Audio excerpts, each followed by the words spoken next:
오늘의 설교의 제목은 우리의 자기의의를 드러내시는 복음이라는 제목입니다. 잠깐 기도하겠습니다. 주님, 저희의 이 예배가 예배를 보는 것으로 그치지 않게 하시며 예배를 주님께 드리는 시간 되게 하소서. 주님, 하나님 말씀을 듣는 시간입니다. 주님, 저부터 하나님 말씀 앞에 서기를 기도합니다. 주님, 주님을 바라지 못하며 설교만을 잘하려는 시험에서 건져 주시옵소서. 오 주님, 주님만 드러나게 하옵소서. 주님, 주의 말씀을 설명하는 것으로 그치지 않게 하소서. 주님, 그저 말씀을 설명합니다. 주의 성령께서 역사하시는 통로 되기를 간절히 기도합니다. 주님, 제가 그저 성경 말씀을 문자를 설명할 때에 오 주님, 회중들이 저에게 속지 않게 하시며 주님만 바라게 하시고 주님만 드러나게 하옵소서. 주님, 그저 주님 앞에 회개할 수 있는 시간 되게 하옵소서.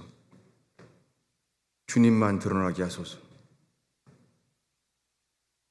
예수님의 이름으로 기도하였습니다.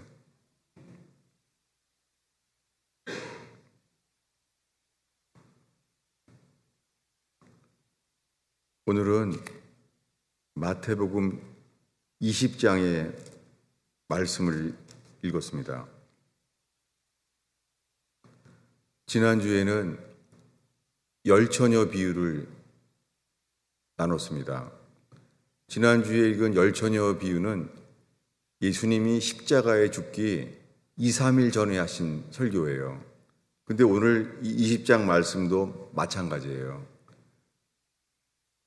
예수님이 십자가에 죽기 3일 정도에 하신 말씀이에요.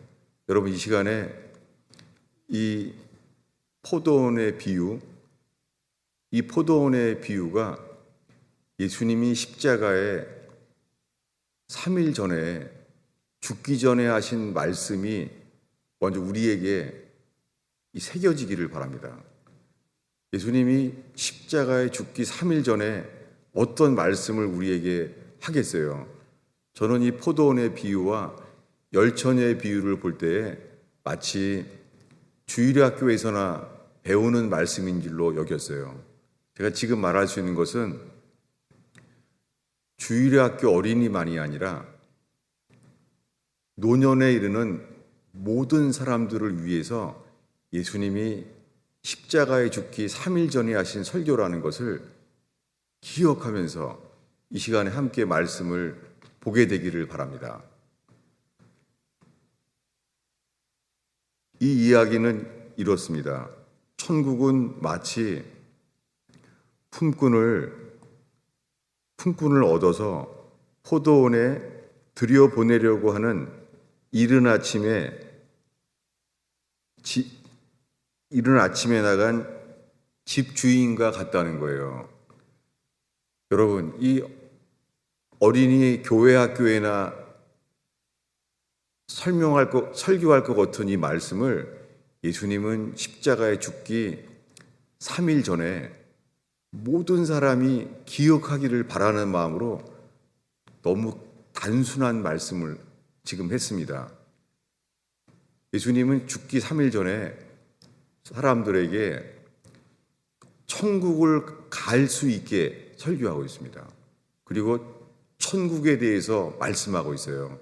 여러분, 이 시간에 우리가 천국 가기 위한 길을 설명하고 있는 예수님만을 기억하길 바랍니다. 3일 전에 하신 말씀이에요. 천국은 마치 품꾼을 얻어서 포도원에 들여보내려고 하는 그것도 이른 아침에 나간 집주인과 같다는 거예요. 이 포도원 주인은요, 아침부터 사람들에게 말합니다. 내가 하루 일당 1데나리온을 주겠다. 데나리온이라는 말에서 영어로 데이란 말이 나왔어요. 하루 일당이란 뜻이에요. 데이라는 데나리온이. 하루에 일할 수 있는 일당을 주겠다는 거예요. 아침부터 찾았습니다. 그래서 아침에 찾은 사람은 들어갔어요. 그래서 성경에 3시는 오전 9시입니다. 거기도 갔더니 놀고 있는 사람들이 있는 거예요. 여러분, 우리가 주님을 찾지 못한다면 우리 인생이요, 그저 놀고 있는 사람의 인생인 거 아세요? 우리가 주님을 만나지 못한다면, 주님과 동행하는 삶이 되지 않는다면 아무리 오래 살아도요, 그냥 놀고 있는 삶과 같아요. 주님 안에 있지 않는 삶은요, 다 들의 꽃처럼요 말라져요. 여러분, 주님이 없는 인생은요, 해가 지면은 말라 비틀어질 잎과 꽃처럼요 그렇습니다. 저는 분명히 이것을 알게 되었어요. 주님 안에 있는 삶만이 죽음이 와도요 썩지 않고 천국에 옮겨지게 됩니다. 여러분, 이 시간에 우리의 삶이 불에 탈 인생이 아닌지, 우리가 평생 쌓아놓은 삶이 지푸라기와 나무와 풀처럼요, 주님의 불 앞에 그저 사그러져 버릴 인생이 아닌지 살피게 되기를 바랍니다. 우리가 불을 통과하는 썩지 아니할, 타지 아니할 말씀만이 우리를 등이 거듭나게 하십니다. 여러분, 이 시간에 아무리 오래 교회 다닌다고 이 일이 그냥 이루어지지는 않습니다. 지난주에 나눴습니다. 열처녀의 비유는 다 예수 믿는 사람들이에요. 예수님을 신랑이라고 믿었어요. 등불도 켰어요. 다 예수 믿는 사람들이에요. 그러나 주님은 봐주지 않습니다. 주님은 마지막에 이렇게 말합니다. 나는 너를 모른다. 여러분, 우리가 교회를 평생 교회 다닌다고 우리가 교회를 다니니까 예수님에 대해서 알게 돼요. 그러나 예수님에 대해서 알게 된다고 구원받지 못합니다. 우리가 오늘 찬송 부른 대로 어린 양의 생명책에 기록하옵소서. 우리 마음에 기록되는 것이 다가 아니라 주님의 생명책에 기록되어야 돼요. 그래서 이 죽기 2, 3일 전에 하신 말씀이 지난주에 설교했습니다. 뭐냐면, 부르심을 받은 사람은 많지만 택하심을 입은 사람은 적으니라. 그 이유는 악한 자나 선한 자나 다 오게 하시는 게 주님의 마음이에요. 여러분, 예수 그리스도 안에서 우리에게 계시된 주님은 있잖아요. 악한 자나 선한 자나 다 하나님의 집에 오게 하시는 분이에요. 이것은 놀라운 계시고 유대인들은 받을 수 없는 거예요. 왜 그렇습니까? 유대인들은 구약 성경을 맡았고 성전을 모세와 함께 맡은 자들이잖아요. 그런데 그들이 알고 있는 구약 성경의 하나님은 있잖아요. 주님 앞에 예물을 가지고 주의 계명을 지키지 아니하고 나아가는 자는 다 죽습니다. 제사장마저 자기를 씻지 아니하고 성소에 들어가면 죽습니다. 그 법궤를 만지는 자는 죽습니다. 이게 구약에 계시된 하나님이에요. 그런데 지금 십자가에 죽기 2, 3일 전에 예수님이 이렇게 말하는 거예요. 열처녀 비유를 말씀하면서 악한 자나 선한 자나 다 데려오라는 거예요. 여러분, 주님의 놀라운 그리스도 예수 안에 계시된 하나님은 악한 자나 선한 자나 다 오게 한다는 거예요. 오늘도 마찬가지입니다. 천국은 마치요, 이른 아침에 포도원의 일꾼들을 들여보내기 위하여, 여러분, 지금 목적이 있잖아요. 일꾼을 일 잘하는 사람을 택해서요. 일 잘하는 사람만 오게 하려는 게 아니에요.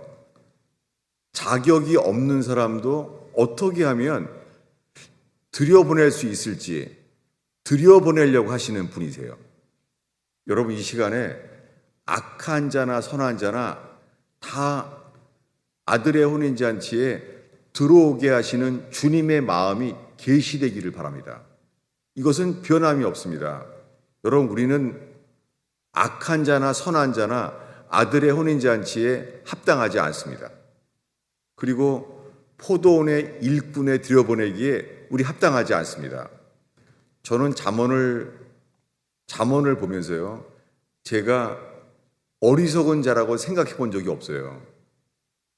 그런데 점점 잠언의 말씀 앞에 서게 되면서 알게 되는 것은요, 이 게으른 자, 악한 자인 것을 정말 보게 돼요.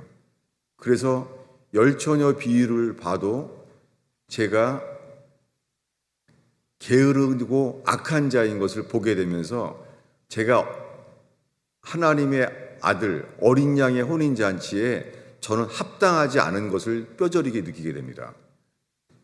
60이 되면서 목사가 되었는데도 불구하고 저의 행위와 삶은 합당하지 않은 거예요. 여러분, 제가 정죄하려고 하는 것이 아니라 주님 앞에서 어린 양의 생명책에 기록될 만한 기준 앞에서 우리가 정직하게 살펴보는 저와 여러분 되기를 바랍니다. 정말 정죄하려고 한 말이 아니에요. 저는 여러분을 정죄할 자격이 없는 목사입니다. 그저 변치 않는 어린 양의 생명책에 기록될 만한 이 기준만이 앞에서 이 진리로 깨어나고 회개할 수 있는 기회가 되기를 바랄 뿐입니다. 우리는 우리의 삶은 있잖아요. 일꾼을 초대해서 한 데나리온씩을 주게 하는 그 아버지의 마음, 이 집주인의 마음. 여러분, 지금 예수님이 십자가에 죽기 3일 전이에요. 주님은 뭐를 계시했냐면 이 하나님의 아들 예수 그리스도가 계시하고 있는 거예요. 자기 아버지는 이런 분이다 라고요. 어떻게 해요? 이 천국의 주인, 내 아버지는 이른 아침에 포도원의 일꾼을 들여보내려고 나온 집주인과 같다는 거예요. 여러분, 이 시간에 어떤 해결할 수 없는 죄악에 세상에서 가장 무거운 짐, 죄짐에 걸려 있을지라도 이 시간에 그 아버지의 뜻, 아버지의 마음만이 계시되기를 바랍니다. 이것은 복음의 시작이에요. 그런데 오늘날 너무나 많은 사람들이 현대 교회가요, 이 복음의 시작만을 말하는 거예요. 복음의 시작은 악한 자나 선한 자나 아들의 혼인잔치에 다 오게 하는 거예요. 자격이 안 되는 사람도요. 오늘도 마찬가지입니다. 그런데 다 불러왔습니다. 그래서 정오에 나가서 또 발견해서 들어오게 합니다. 그리고 해가 저물매, 오늘 성경 봉독한 말씀은 시작이요. 해가 저물매, 이때 이야기예요. 해가 저물 때는 오후 5시예요. 그 사람 마음이 어떻겠어요? 하루 종일 기다렸는데 나를 포도원의 일꾼으로 부르지 않는구나. 여러분, 우리는 길에 가면은 그 불법 체류하는 스페니쉬들을 보게 되잖아요. 그냥 길에 서 있어요. 언젠가 나를 좀 일꾼으로 쓰기를 바라잖아요. 그는 노력할 수 있는 게 없어요. 다른 지나가는 한인들이 그를 픽업하면은 살게 돼요. 자기 자신은 선택할 힘이 없는 거예요. 여러분, 저희 교회가 그렇게 일감을 기다리는 길가의 스페니쉬 그 불쌍한 그 청년처럼 있잖아요. 여러분, 이 시간에 우리가 똑같은 처지라는 것을 깨닫는 교회 되기를 축원합니다. 이 절망, 오후 5시인 거예요. 누가 쓰겠습니까? 스페니쉬들은 절대 안 쓰죠. 이제 오후 5시가 됐으니까요. 그러나 주님은 1시간만 남았을 때도 우리를 포도원에 들여보내게 하십니다. 여러분, 이 놀라운 복음이 오늘 저와 여러분에게 계시되기를 바랍니다. 이것이 예수님이 십자가에 죽기 3일 전에 하신 설교예요. 그분이 설교는 곧 자기가 우리 죄 때문에 손과 발에 못 박혀서 십자가에 곧 죽을 거라는 것을 알고 있는 분이 우리에게 하신 설교예요. 여러분, 이 시간에 주일학교 어린이들만 듣게 하는 것이 아니라 이 죽음 직전에 모든 사람이 이것을 깨닫게 되기를 바라는 주님의 진지함, 주님의 절박함이 힘겨지게 되기를 바랍니다. 저물 때가 됐어요. 놀랍게 그들 모두에게 똑같이 말했어요. 나는 지금 돌아와도 괜찮다. 1시간만 일해도 나는 하루 종일 일한 사람이 받는 일당 한 데나리온을 주겠다 했습니다. 지금부터 이야기입니다. 그렇게 해서 이제 아침이 해가 저물게 되었으니까 일당을 주인이 주게 돼요. 그런데 보니까는 방금 1시간 전에 온 사람이에요. 여러분, 방금 1시간 전에 들어온 사람 마음이 어떻겠어요? 이 자격이 없는데 아침부터 일한 사람과 똑같은 한 달란트를 주는, 한 데나리온을 주는 거예요. 이 감격. 여러분, 저희 교회가 아무리 영적으로 성령 체험을 하거나 그리고 봉사를 아무리 많이 하거나 관계없이 그저 우린 주님 앞에서 나는 자격이 없습니다. 이 자격이 없는 사람의 감격이 있는 예배 되기를 바랍니다. 그래서 나눠주는 거예요. 근데 1시간밖에 일하지 않은 사람에게 똑같이 하루 종일 일한 사람의 일당을 주는 거예요. 이랬더니 어떤 마음이 들었냐면 한 데나리온을 받을 줄 알았는데 1시간만 일한 사람에게도 똑같이 주는 걸 보고 어떤 마음이 생겼어요? 나는 그러면 더 받겠구나. 돈을 더 받는 게 복음이지 하는 거예요. 아침부터 일하면서 하루 일당 받을 줄 알았는데 더 받겠구나. 이게 누구 생각이에요? 아침부터 일한 사람이 자기 스스로 생각한 거예요. 주인을 오해하는 거죠. 주인은 변한 적이 없어요. 집주인은 자격이 없어도 아침부터 일해도 한 데나리온을 주겠다고 했습니다. 심지어는 1시간만 일해도요. 나는 너를 발견한 것이 기쁨이다. 들어오라. 여러분, 저희 교회가 자격이 전혀 없는 사람인데도 1시간 안에만 들어오게 되면은 교회에 나온 지 얼마 안 되는 사람에게도 주님이 주시는 한 데나리온을 주는 이 기쁨이 가득한 교회 되기를 축원합니다. 근데 문제는 이거예요. 똑같이 받을 줄 알았는데, 많이 받을 줄 알았는데 1시간 일하는 사람에게 똑같이 주는 거예요. 이때 무엇이 드러났습니까? 우리 11절인데요. 10절, 11절을 한 목소리로 읽겠습니다. 먼저 온 자들이 와서 더 받을 줄을 알았더니 그들도 한 데나리온씩 받은지라. 받은 후에 집주인을 원망하여 이르되, 받은 다음에 원망한 거예요. 왜 원망을 했죠? 나는 더 받을 줄 알았어요. 아침부터 일한 사람과 방금 1시간 일한 사람이랑은 다르다는 거죠. 여러분, 우리가 예수 믿고 아무리 오래되어도요, 예수 믿은 지 몇십 년이 지나도요, 주님 보시기에 우리는 자격이 없는 자입니다. 그런데 예수님을 오래 믿다 보면 우리 속에 있잖아요. 이 주님에 대한 원망하는 마음이 생길 수가 있어요. 왜냐하면 원망스러운 거예요. 그가 어떻게 원망했는지를 읽겠습니다. 그가 한 말이에요. 12절입니다. 우리 한 목소리로 읽겠습니다. 나중 온 이 사람들은 1시간밖에 일하지 아니하였거늘 그들을 종일 수고하며 더위를 견딘 우리와 같게 하였나이다. 다르다는 거예요. 우리는 아침부터 일했기 때문에 다르다는 거예요. 그래서 원망하는 거예요. 근데요, 그는 이렇게 판단을 했는데요. 이것이 오늘 설교하는 자기의에 대한 주제입니다. 자기의. 자기의는 자격이 없는 우리에게 주시는 의. 마틴 루터가 신부로서 그렇게 죄를 괴로워하다가 자기가 신부로서 아무리 신앙생활을 열심히 해도 도달할 수 없는 자기의. 안 되는 거예요. 그러다 마틴 루터가 깨달은 것은요, 십자가에서 값없이 흘려주신 피, 이 보혈의 피, 우리의 모든 죄는 십자가에서 흘려진 예수의 피로만이 우리의 모든 죄가 씻겨져서 의인이 된다는 의. 이 의는요, 아무 공로가 없어요. 차별이 없어요. 이것을 전가된 의라고 성경은 말해요. 전가된 의예요.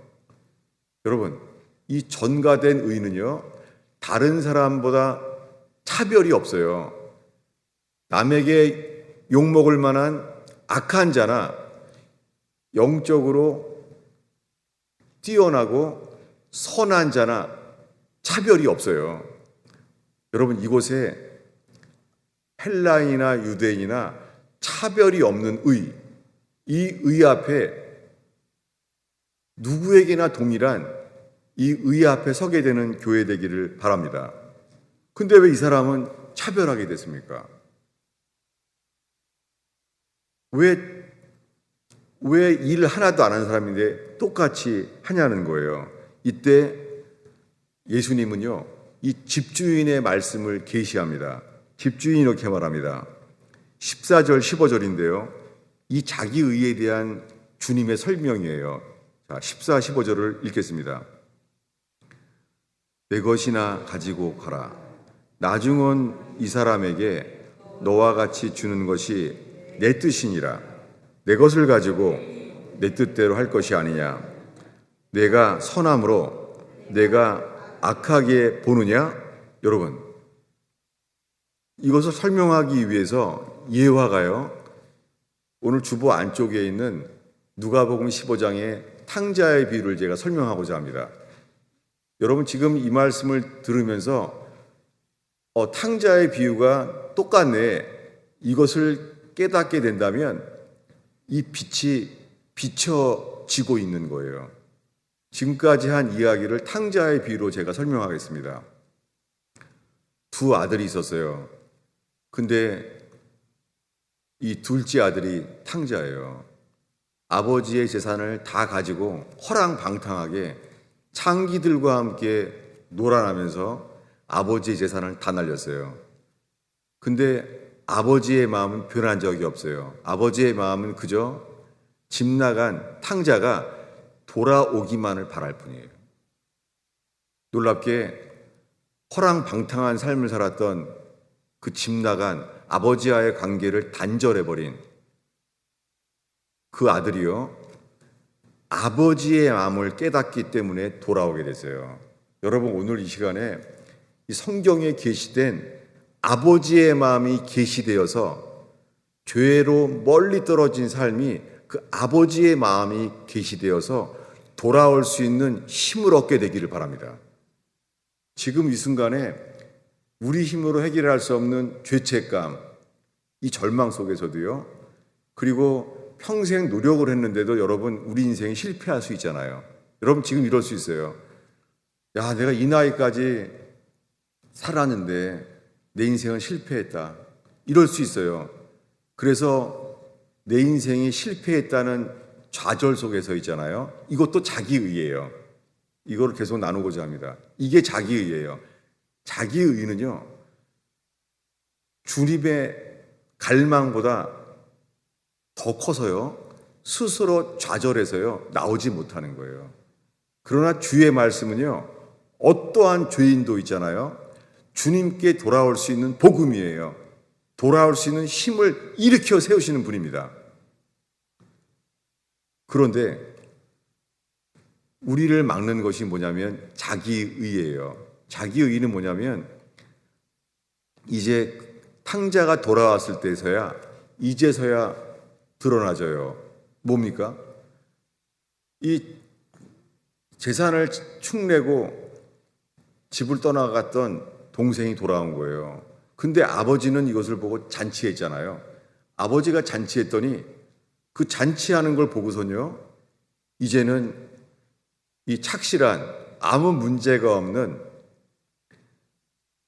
큰아들의 자기의가 계시대요. 어떻게 해요? 자기 속에서 원망이 나오는 거예요. 어떻게 해요? 그는 아버지 집에 들어오는 것을 즐겨하지 않아요. 그리고 아버지를 원망하는 거예요. 우리 주보 안쪽에 있는데요. 누가복음 15장 28절을 한 목소리로 읽겠습니다. 그가 노하여 들어가고자 하지 아니하거늘 아버지가 나와서 고난대. 아버지는 다 고나는 거예요. 성질을 낸 아들에게도 고나는 거예요. 이제 합니다. 29절 30절을 읽겠습니다. 있습니다. 아버지께 대답하여 이르되 내가 여러 해 아버지를 섬겨 명령을 어긴 적이 없거늘 내게는 염소 새끼라도 주어 나와 내 친구들에게 즐기게 하신 일이 없었더니 아버지의 살림을 창녀들과 함께 삼켜버린 이 아들이 돌아오매 이를 위하여 살찐 송아지를 잡으셨나이다. 무슨 말입니까 지금? 아버지가 불의하다는 거예요. 아버지는 나쁘다는 거예요. 여러분, 우리 속에요, 우리 마음 속에 평생을 하나님을 믿어야 되니까 하나님이 계시되셔서 우리가 천지창조하신 하나님을 믿는다고 하고 예수님이 우리 죄를 대신해서 십자가에 돌아가신 하나님의 아들을 믿는다고 하면서도요, 혹시 우리 마음속에요, 우리의 일생을 살펴보게 되길 바랍니다. 그것은 뭐냐면 내가 만족할 수 없는 가정의 삶, 가족들에게 가서도 왜 하나님 내게는 이런 가족에 살게 했습니까? 혹시나 이런 원망이 있지 않습니까? 혹시 왜 회사를 다녀도요, 하나님 나한테 이렇게 늘 겨우 먹고 사는 능력이 없는 사람으로 나에게 살게 하셨습니까? 혹시 원망하지 않습니까? 혹시나 우리 속에요, 하나님을 원망하는 게 있지 않습니까? 저는 있었어요. 저는 왜냐하면 하나님이 저에게 주시는 삶이 저는 회개할 기회보다는요, 늘 원망할 기회였어요. 왜 나에게 이런 직장을 주지 못했을까? 내가 가고자 하는 대학을 왜 가지 못하게 했을까? 결혼을 해도 왜 나에게는 이런 가족에게 주셨을까? 여러분, 이런 하나님에 대한 원망이 혹시 있지 않습니까? 이것이 뭐냐면 내 인생에 대해서요, 하나님이 불공평하다는 거예요. 주님이 나한테 악하게 하셨다는 거예요. 저는 제가 뇌출혈 때 제 속에요, 감춰져 있는 분노가 있었어요. 뇌출혈로 머리가 터졌을 때요, 제가 컨트롤할 수 없는 분노가, 욕도 큰 소리도 막 나왔어요. 저는 감사하게 저의 종교심으로, 목사라는 종교심으로 꽉꽉 눌러왔던 하나님을 원망하는 제 마음이 있는데 주님이 이것을 뇌출혈이라도 저를 드러내셔서 정말 감사해요. 저는 정직하게 제 속에서요, 가정조차도요, 원망스러웠어요. 그리고 교회 생활도 원망스러웠어요. 좀 주님은 좀 더 나은 걸 주시지 않을까? 왜 이 정도밖에 주시지 않나? 제 속에 원망이 있었어요. 그리고 공부 잘하는 애들을 보면은 공부가 우상이었으니까 너무너무 부러웠어요. 저런 애들은 과외 공부도 많이 할 수 있는 부잣집의 자녀로 좋겠다 하면서 부러워하는 마음속에 저는 원망했어요. 저는 외국 유학 갔다 간 사람을 보면 너무너무 부러웠어요. 왜냐하면 왜 하나님은 공부를 좋아하는 나에게 왜 외국 유학을 갔다 온 사람이 되지 못하게 했을까? 정말 제 속에 쌓인 것은요, 하나님에 대한 원망이었어요. 여러분, 성경의 원망죄라는 것은요, 홍해 바다를 갈라서서 바로왕의 그 압제에서 건져주셔도요, 광야에 나왔을 때 인간의 최초의 죄가요, 원망죄예요. 욥기에 욥은 온전한 자였잖아요. 욥은 악을 떠난 자잖아요. 여러분, 욥은요, 온전한 사람, 신앙 좋은 사람, 악을 떠난 사람인데도요, 떠나지 못한 게 있었어요. 그 욥의 자기의예요. 여러분, 주님이 우리에게요, 어떤 사람들은 난 왜 평생 이렇게 몸이 아플까? 치유의 은사도 안 나타나고 나는 평생 몸도 아픈데 몸의 고통을 주님이 주실 수 있어요. 욥처럼. 그리고 하는 일마다 욥처럼요, 마치 사단의 공격만을 허용하신 것처럼 내 인생이 만족하지 못한 인생이 될 수 있어요. 욥처럼. 그런데요, 주님 그 욥에게 드러나는 것이 뭐냐면 욥의 친구들이 눈물을 흘리잖아요. 너무 불쌍해서. 근데요, 그 친구의 우정의 눈물이 멈추는 순간부터요, 잘못된 판단이 나와요. 너 살아온 게 무슨 죄가 있으니까 그렇지. 하나님이 너에게 이렇게 실패와 인생을 왜 줬겠냐. 너 하나님의 뜻이 있을 거 아니냐. 정죄하기 시작합니다. 그런데 욥이 말하잖아요. 아니다. 나는 그런 결과를 볼 정도로 난 그런 게 없다. 나는 의로운 자다. 나는 하나님만을 경외하고 믿어왔다. 맞아요, 이건. 놀랍게요. 욥의 친구들이요, 잘못된 판단을 했잖아요.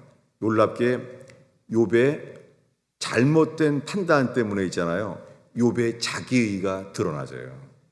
여러분, 혹시 우리 주변에 여러분 가족들에게 이런 말하게 되지 않아요? 그건 아니야. 당신 판단은 틀려. 그거 아니야. 여러분, 왜 나는 주변에 식구들도 나랑 의견이 잘 통하는 게 아니라 평생 내 말을 오해하냐. 이렇게 할 수 있습니다. 주님이 우리에게요, 가정에서나 일터에서요, 회사를 가도 다 나를 오해하고 내 능력대로 제대로 대접받지 못하게 하고. 여러분, 왜 그러겠습니까? 왜 가정에서도 오해가 돼서 못 받겠고, 가정에서도 아무리 생각해봐도 저건 나에 대한 잘못된 판단이다. 우리 남편은, 우리 아내는 아무리 생각해도 이건 잘못된 판단이야. 혹시 이러한 억울함과 답답함이 있지 않습니까? 그리고 일터에서도 왜 나는 아무리 일을 해도 내 능력에 판단을 받지 못하고 나한테 잘 맞는 이 적성에 딱 맞는 직장을 나는 갖지 못할까? 여러분, 이 속에서 혹시요, 주님은요, 가정이나 일터에서요, 우리에 대해서 잘못된 판단을 허용하십니다. 욥처럼. 그 잘못된 판단을 우리들은 말해요. 아니야. 당신은 나에 대해서 잘못된 판단을 하고 있는 거야. 일터에 가서도 말해요. 당신들은 날 몰라. 나를 잘못된 판단을 하고 있어. 라고 말하지 않습니까? 놀랍게요, 욥이 친구들의 잘못된 판단 때문에요, 드러나게 하신 게요, 욥의 자기의예요. 이 탕자의 비유와 똑같아요. 탕자의 큰아들은요, 모범생이에요. 아버지를 속썩인 적이 없어요. 동생이 집을 나가는 바람에 그는 더 열심히 아버지 몫까지 낙심하고 실망하고 슬퍼하는 아버지를 위로해드리고 열심히 산 사람이에요. 그런데 놀랍게요, 탕자가 돌아왔을 때에만 드러난 것이 큰아들, 모범생, 착실한 이 큰아들의 자기의가 드러났어요. 여러분, 우리 주변에 심지어는 교회에서나 여러분의 가정에서나 여러분이 매일매일 일해야 되는 일터에서나 있잖아요. 혹시 주님이 왜 내 주변에는 나를 이해하지 못하고 틀린 말만 하는 사람들을 만나게 하셨을까? 이거 주님이 하신 것입니다. 여러분, 주님은 우리에게 욥처럼요, 자기 의는요 스스로 깨달을 수가 없어요. 자기 의는 뭐냐면 하나님의 의보다 내 의가 더 맞는 거예요. 그러니 하나님도 불의해 보이는 거예요. 여러분, 제가 이제 정리하려고 합니다. 제가 설교 준비를, 혹시 여러분은 또 제 설교를 준비를 제대로 못했다고 오해할지도 모르겠습니다. 저는 이 말씀을 가슴이 아프게 일주일 동안 설교 준비를 해왔어요. 근데 쓰진 않았어요. 왜 그러냐면 이것을 성경의 진리를 그대로 전달하려고 하다 보면 제 속에 머릿속에 있는 지식만을 설명하는 것을 제가 발견했어요. 그래서 하나님이 제 가슴 속에 주신 이 깨달음이 여러분의 가슴 속에 오늘 심겨지기를 바라는 거예요. 그래서 제가 준비해 놓은 설교도 안 펴고 지금 제 가슴 속에서 여러분의 가슴 속에 옮겨지기를 바라요. 왜냐하면요, 오늘 새벽까지도요, 제가 잘못 판단한 것을 보게 하셨어요. 새벽까지도. 제가 일주일 내내 있잖아요, 뭔가를 생각에 저거 잘못된 거야 이러는데 결과적으로는요, 듣다 보니까 내가 오해를 했네, 내가 잘못 판단을 했네. 일주일 내내 주님이 저에게 이렇게 하셨어요. 이거 설명하고자 합니다. 저는 죄를 지은 목사예요. 근데 주님이 교인들의 용서를 받게 하셨어요. 너무 감사하게. 그런데도 불구하고 저는요, 다윗이 자기가 지은 죄를 나단 선지자 앞에서 그의 모든 죄를 용서받은 기쁨을 저도 생겼어요. 이걸 맛보게 됐어요. 근데 저는 이것을 누리려고 하면서 저는 그때부터 하나님의 진노를 봤어요. 죄는 용서했지만 죄값을 치르게 하신 하나님을 뼈저리게 보게 됐어요. 너무 감사해요. 왜냐하면 압살롬에게 배신을 당해서 나라에서 쫓겨나게 됐잖아요. 이 모든 것이 죄값을 주님 보게 하십니다. 제 설교는 지금 두 가지가 섞여 있어요. 왜냐하면 목회를 다시 시작했지만 1년 내내 정말 압살롬의 배신처럼 제가 모든 것을 사람들에게 오해를 받게 되는 것을 주님이 겪게 했어요. 제가 무슨 말을 하더라도요, 오해를 받게 하는 거예요. 근데 문제는 이거예요. 저는 제 속에서 설명하고 싶은 거예요. 그거 오해입니다. 이 말을 교인들에게 너무 하고 싶은 거예요. 그거 오해입니다. 놀랍게 주님이 보여주신 것은 저의 자기의예요. 왜냐하면은 이 목회를 다시 하도록 이 용서를 받은 목사인데 있잖아요. 제 속에서 교인들이 실망스러우면요, 제가 섭섭하고 원망스럽고 용서가 안 되는 거예요. 저는 저의 죄는 1만 달란트를 용서받은 것처럼 교인들에게도 용서를 받은 목사인데 있잖아요. 정말 이해가 안 돼요. 제가 교인들이 용서가 안 되는 거예요. 저는 주님이 저의 죄를 용서받게 하시면서 또한 그때부터는요, 저의 죄, 불의를 씻어주시는데도 불구하고 씻겨지지 않는 것, 그게 뭐냐면 자기의예요. 제가 지금 고백하게 되는 것은요, 죄는 예수의 피로 씻혀져요. 놀라운 복음이에요. 그런데요, 성경에요, 자아가 씻혀진다는 말은 없어요. 자아는 죽어야 돼요. 여러분, 지금 이 순간에 가정에서나 일터에서나 그저 내 죄를 깨닫고 주님, 내 죄는 예수의 피로 씻음 받은 것을 믿습니다 라고 하면서도 아무리 내 모든 죄가 씻겨진 감격이 없는 사람 있지 않습니까? 그리고는 주님이 드러나는 것은요, 드러나는 것이 모든 게 내 판단은 맞다는 것. 그래서 우리는요, 사람들에게 잘못 판단을 하면 상처를 받아요. 여러분, 죄인이 회개하면 절대 상처받지 않습니다. 탕자는 큰형이 아무리 화를 내고 원망을 해도 성경에 반응이 없죠. 왜요? 탕자는 어떤 말을 들어도 상처받지 않습니다. 여러분, 우리가 혹시나 집에서나 일터에서 잘못된 판단을 받으면 상처받지 않습니까? 그건 뭐예요? 억울하다는 거예요. 정말 제 속에 참을 뿐이지 제 속에요, 교인들이 저를 오해하거나 판단하면요, 제 속에 화와 분노와 상처가 있었어요. 아무리 내가 죄진 목사지만 좀 판단을 제대로 하지. 너무 감사한 것은요, 주님은 지금 저의 자기를 드러내시려고 하는 걸 알게 됐어요. 제 목회가 실패로 끝날 수 있습니다. 근데 괜찮아요. 왜냐하면 내가 실패를 당해도 합당해요. 그리고 좀 자격이 없어요. 감사한 것은 실패를 통해서 제가 회개할 수 있다면 회개를 기뻐할 수 있을 것 같아요. 여러분, 이 논리적으로 설명을 못하지만 제 가슴 속에 주님이 지금 드러내시는 저의 자기의, 이것만이 여러분이 정말 이 시간에 깨닫게 되기를 바랍니다. 저는 이 설교를 하면서 제가 여러분 위해서 설교할 자격은 전혀 없습니다.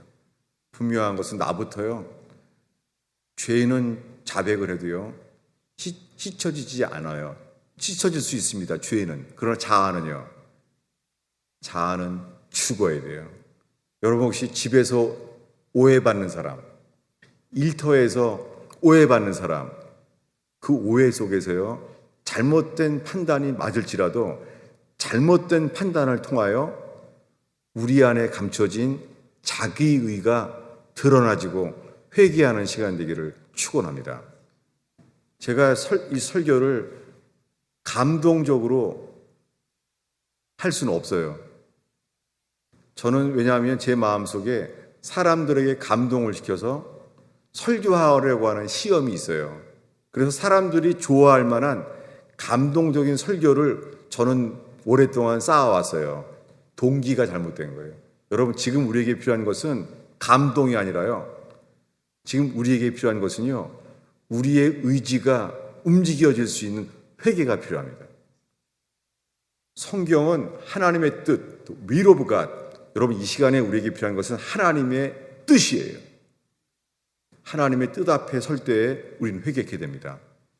여러분, 우리가 이 예배로 기쁨을 추구하려면 안 돼요. 물론 주님을 바라볼 때 기쁨을 주십니다. 기쁨은 결과예요. 회개한 자에게 주는 결과예요. 여러분, 이 시간에 주님 앞에 정직하게, 주님, 저는 내 죄가 예수의 피로 용서받고 씻음 받았다는 것을 믿습니다. 이 믿음이 있는데도 감격이 없는 사람, 드러낸 것은 자아입니다. 여러분, 가족들 앞에서 가족에게 자기 항변, 셀프 디펜스, 그 말은 아니야, 그 말은 나에 대해 잘못하고 있는 거야 하고 싶은 사람, 여러분, 주님은 이해가 안 되고 만족스러울 수 없는 가족을 고치려고 하기 전에 잘못된 판단을 하는 가족과 일터의 일꾼들을 위하여 우리를 고치게 하십니다. 주님은 에서를 바꾸려고 한 적이 없습니다. 불의한 에서를 통하여 주님은 야곱을 계속 부수려고 하십니다. 여러분, 우리가 만족할 수 없는 가족들을, 만족할 수 없는 가족을 고치려고 하기 전에, 설득하려고 하기 전에 그들을 통하여 야곱처럼 우리가 부셔지는 교회가 되기를 축원합니다. 여러분, 우리가 교인들이 부닥쳐져도 우리들은 교인들을 고치려고 하는 것이 아니라 그들을 통하여 우리가 부셔지는 야곱 되기를 축원합니다. 기도하겠습니다. 하나님 아버지, 이 설교로 주님만 드러나게 하옵소서. 주님 아무리 설교하려고 해도 설교하려는 시험과 욕망 때문에 주님을 가리울까 봐 정말 두렵습니다.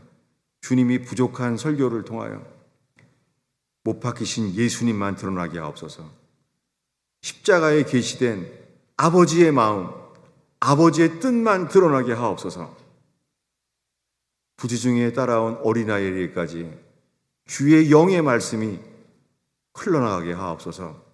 예수님의 이름으로 기도하였습니다.